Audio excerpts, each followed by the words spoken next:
Certains collectionnent des timbres, d'autres des cartes postales. Cet habitant de Vendeuvre-sur-Barse, lui, a opté pour les R12. R12 comme Renault 12 évidemment.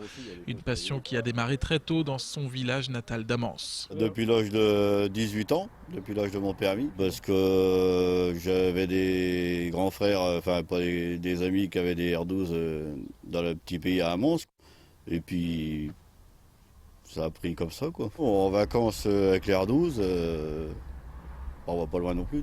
Mais bon, j'ai aimé cette voiture-là au départ et puis j'ai toujours resté fanatique de l'R12 quoi. Fanatique, c'est le mot. Dans la collection, il y en a plus d'une dizaine, de toutes les sortes ou presque. Si seulement 4 d'entre elles ont encore la force de rouler aujourd'hui, toutes possèdent des éléments d'origine. Il y a la première, les 70.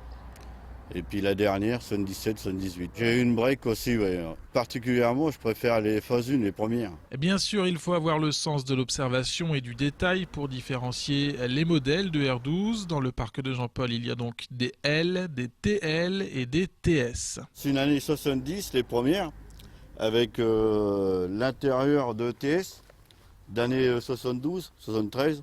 C'est les premières intérieures, c'était les sièges tout bas. Il n'y avait pas le montant. Et les sièges étaient fixes.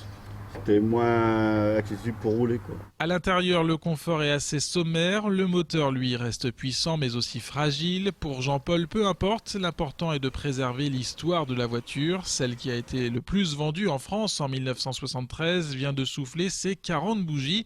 Et pourtant, les collectionneurs traditionnels lui préfèrent d'autres modèles. L'R12, elle n'est pas encore cotée comme l'R8 ou une autre Dauphine ou plus vieux encore. L'R12, elle a passé un... C'est pas pareil quoi.